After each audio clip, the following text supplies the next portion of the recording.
So finally the truth is out. Video start करने से पहले थोड़ा सा कॉन्टेक्स्ट दे देते हैं कि एग्जैक्टली हुआ क्या है, वरना आप लोग बोलोगे कि मैं तो कॉन्टेक्स्ट दिए बिना ही वीडियो स्टार्ट कर देता हूँ। ओके। सो 2008 में एक रिलीजियस साइट के पास में बॉम्ब ब्लास्ट होता है, जिसमें 6 लोग मरते हैं और 101 लोग इंजर्ड होते हैं। इनिशियल चार्जेस फ्रेम होते हैं 2009 में, और वहां से Maharashtra ATS, anti terrorist squad, investigation start करती है।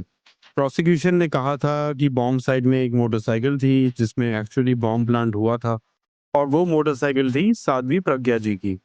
इस तरह से एक साध्वी को आतंकवादी का नाम दिया गया और उनके अगेंस्ट चार्जेस फ्रेम किए गए। बात सिर्फ यहाँ तक ही नहीं पहुंची। इन लोगों ने आर्मी ऑफिसर कर्नल पुरोहित को भी फ्रेम किया केस में, on the charges that it was him who supplied RDX for the bomb blast. समझ रहे हो कैसे सारे चार्जेस फ्रेम करके एक हिंदू आतंकवाद का नैरेटिव स्टार्ट करने की कोशिश की जा रही थी। ये थे हमारे देश के सेकुलरिज्म के अनमोल रत्न। इन्होंने इतनी कोशिश की हिंदू टेरर या हिंदू आतंकवाद पूरे देश के सामने एस्टेब्लिश हो सके, बट देन भगवान के प्लान्स के सामने इनकी दाल नहीं गली।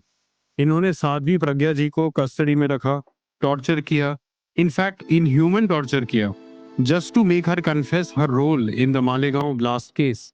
बट क्या हुआ लास्ट में? She was acquitted by the NIA special court, क्योंकि कोर्ट को साध्वी प्रज्ञा जी के अगेंस्ट एविडेंस नहीं मिले। इन्होंने लेफ्टिनेंट कर्नल पुरोहित जी को भी नहीं छोड़ा, उनको भी टॉर्चर किया गया था, बट क्या हुआ? किसी के अगेंस्ट कोई एविडेंस नहीं मिले। ये हम लोग ना भूले कि जब ये केस रजिस्टर हुआ और जोर शोर से चला, तब सरकार किसकी थी। अब तो ये बातें भी सामने आ रही है कि कैसे इन्वेस्टिगेटिंग ऑफिसर्स को प्रेशराइज किया गया था कि वो कैसे भी करके आरएसएस चीफ मोहन भागवत को भी फ्रेम करे। What the fuck is this? मतलब प्लानिंग इस लेवल की थी, समझ रहे हो? आरएसएस चीफ को आतंकवादी एस्टैब्लिश करने का काम चल रहा था। मीनवाइल देश का आम हिंदू बस सेकुलरिज्म के गुणगान गाता रहता था। Sad days. लेकिन तू कर भी क्या सकता है यार। ठीक है शर्मन भाई, लेकिन जरा सोचिए, एक पूरा इकोसिस्टम काम कर रहा था कि कैसे भी करके हिंदू टेरर को एस्टैब्लिश किया जा सके। उस टाइम की सोनिया गांधी गवर्नमेंट में ये बहुत हॉट टॉपिक था कि कैसे भी करके एक हिंदू टेरर का एंगल प्रूव किया जा सके। और दुख की बात ये भी है कि तब के होम सेक्रेटरी आर के सिंह आज स्वयं बीजेपी में है। बीजेपी ने क्या सोचकर ऐसे लोगों को अपनी पार्टी में लिया है, ये मेरे सोच के परे है। होम सेक्रेटरी किसी भी गवर्नमेंट का राइट हैंड मैन होता है। अगर उस टाइम की यूपीए सरकार में कोई होम सेक्रेटरी था, तो ये हिंदू टेरर की नैरेटिव को पुश करने में भी उसका रोल था। तो फिर वो आदमी आज बीजेपी में क्या कर रहा है? How? How did they think that was okay? But सवाल बहुत खड़े होते हैं इस पर्टिकुलर जजमेंट से। ये तो सबको पता है कि बॉम्ब ब्लास्ट तो हुआ था, तो फिर ये बॉम्ब प्लांट किसने किया था? जिनको फंसाने की कोशिश हो रही थी वो तो निर्दोष निकले, तो फिर ये काम किया किसने? इसको लेके कोर्ट चुप है। हालांकि हमें पता है कि वो कौन लोग हो सकते हैं जो पूरी दुनिया में जगह जगह जाकर बॉम्ब ब्लास्ट करवाते हैं। अब मैं ज्यादा बोलूंगा तो फिर हेट स्पीच में आ जाएगा ये, but we all know, right?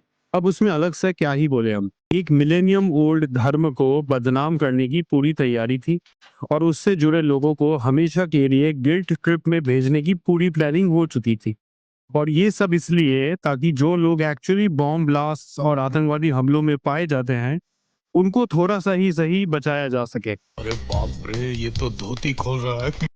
अब किसी को ये बात खराब लग सकती है, but then sometimes truth is stranger than fiction, so here we are. बातें और भी बहुत बोली जा सकती है, बट देन अभी के लिए बस इतना ही। सोचिए थोड़ा कि क्या क्या किया गया था एक टाइम पे हमारे साथ, और कैसे ये वन साइडेड सेकुलरिज्म ने हमारे देश को पीछे ढकेल कर रखा है। मीनवाइल जो लोग अपने एयर कंडीशन रूम्स में रहते हैं, वो लोग तो मजे से आज भी बोलते हैं कि ये बीजेपी आरएसएस वालों को अब मैं अच्छी तरह जानता हूं। इन पर थोड़ा सा दबाव डालो, थोड़ा सा धक्का मारो, डर के भाग जाते हैं ये लोग। अच्छी लंड मेरा